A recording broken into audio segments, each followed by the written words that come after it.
All right, this is page 3 of notes 1 of math analysis, and we're talking about radians, which is a new way of measuring angles. You got to get used to it. It takes a little while. The more you immerse yourself in it, and you got to let go of those degrees. The more you immerse yourself and let go of degrees, the easier it gets over time. So radians are geometrically determined.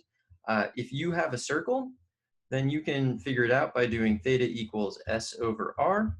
If you have an angle that is currently in degrees, you can figure out your angle in radians by doing your angle in degrees times pi over 180 degrees.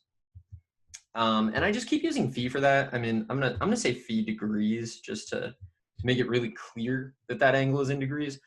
These are two ways you can do it. The number one way that you really do it is by memorizing, to be honest.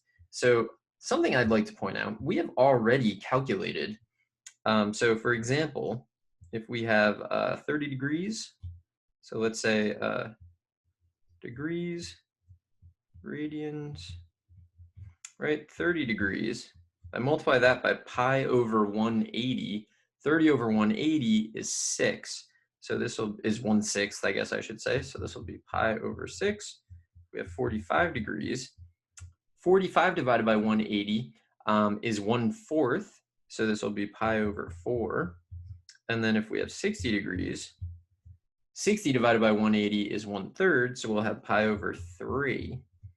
These are famous angles. They are probably the 3 most famous angles that you will deal with. That's probably a lie. I think pi is probably the most famous of the angles, but who knows? It's a meaningless argument. You know, people are constantly arguing.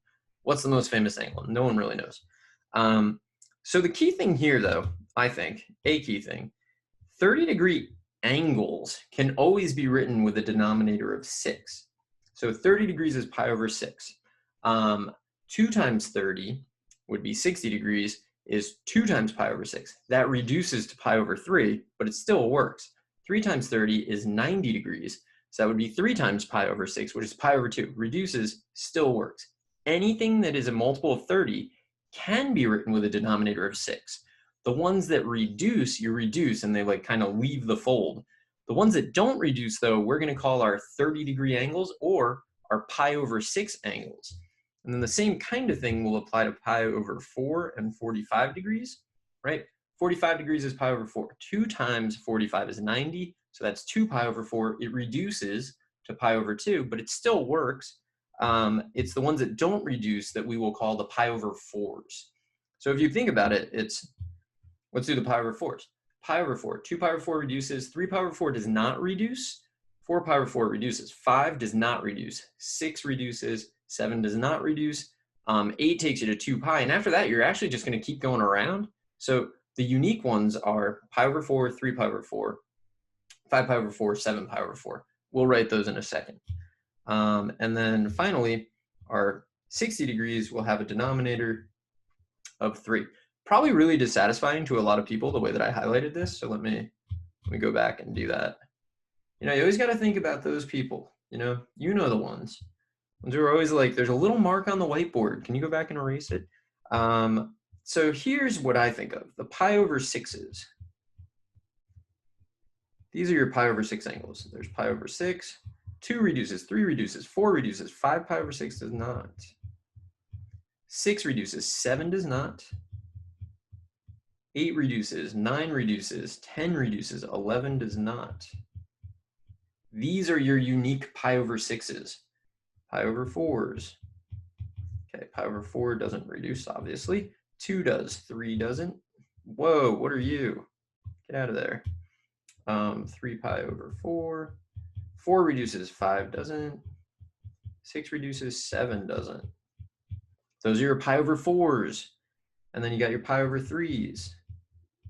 Pi over 3, I'm a little biased. It's like my least favorite. I don't really have a compelling reason for that. I just don't like it as much. Pi over 3 doesn't reduce. 2 pi over 3 doesn't reduce. 3 pi over 3 does reduce. 4 pi over 3 doesn't.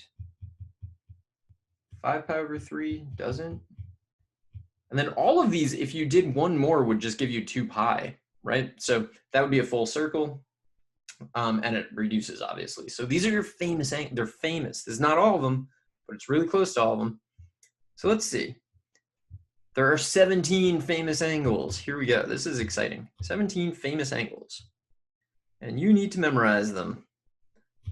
So we're going to do it right now. We're going to convert them. These are the famous angles. There are 17 of them.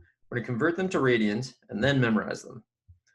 So I don't know if there's like a good order to go in. I'm just going to go straight across. So this is definitely 0 radians. 30 degrees we now know is pi over 6. 45 we know is pi over 4.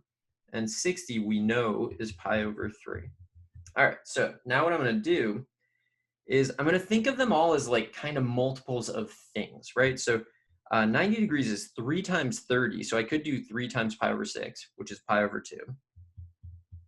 I also could have said that it's 2 times 45, which would be 2 times pi over 4, which is pi over 2. Doesn't matter how you do it.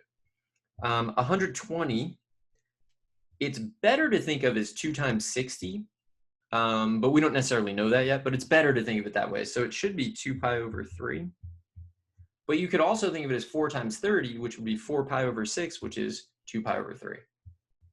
135 is just 3 times 45, therefore 3 times pi over 4.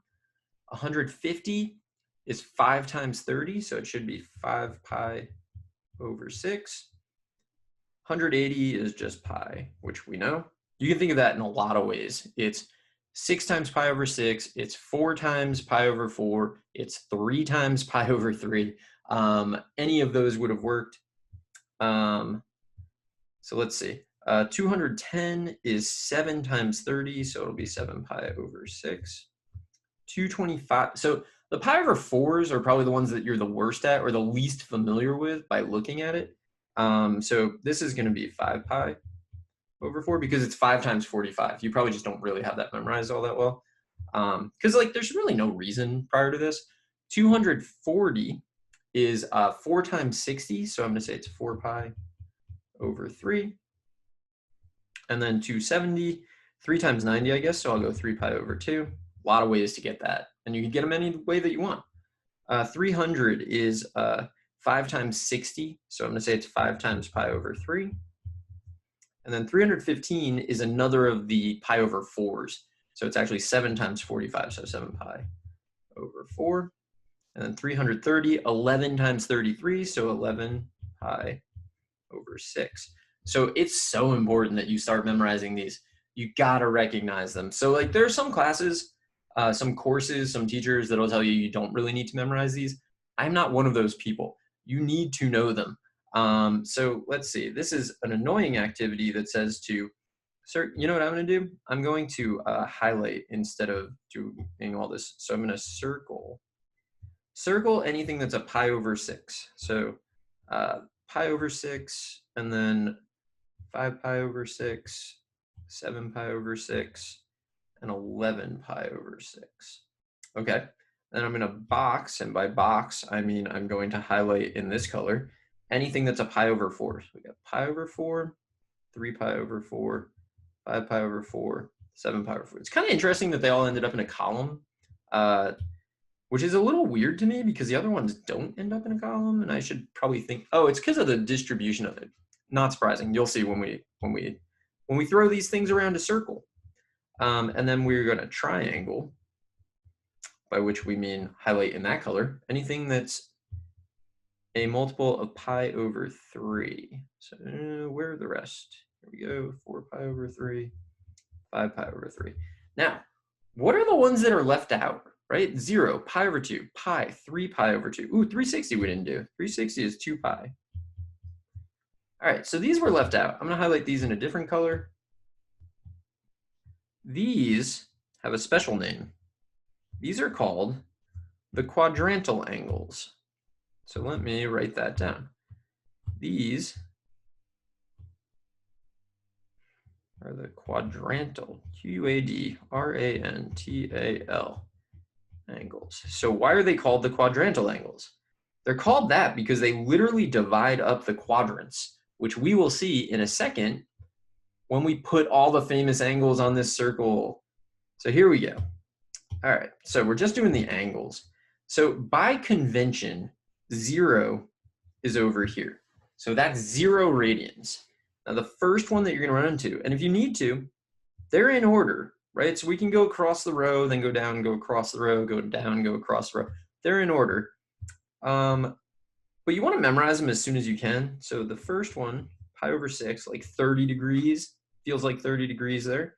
And then pi over 4, which would be 45. Pi over 3, pi over 2.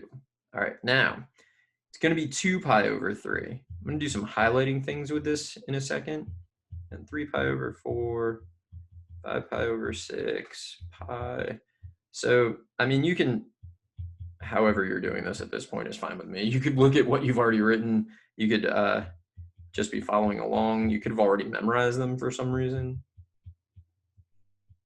I don't know how or why you would have done that. But that's okay.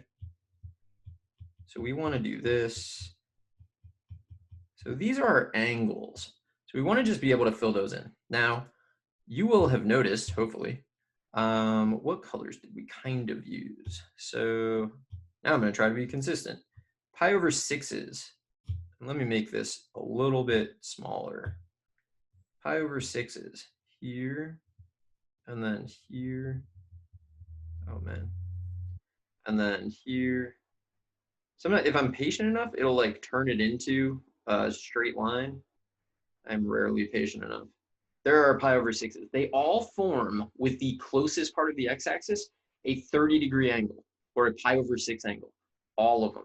Next up is our pi over 4s.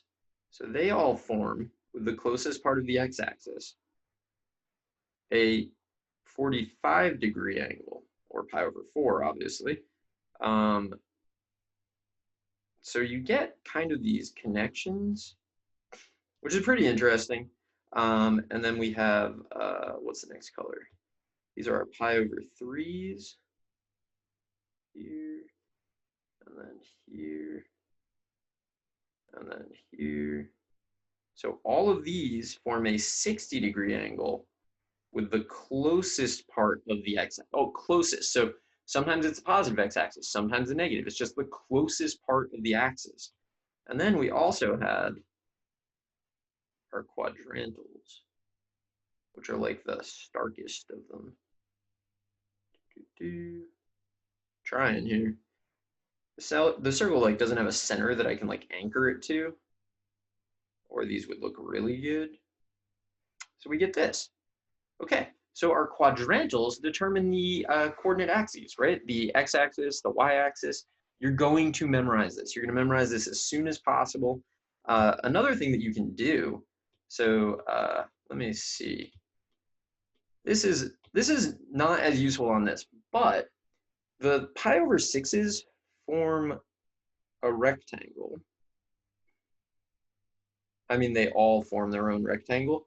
But if you find yourself putting angles on and they're not forming the rectangle, guess what you are? You are wrong. And you're going to want to fix that. So let me just I'm going to finish this.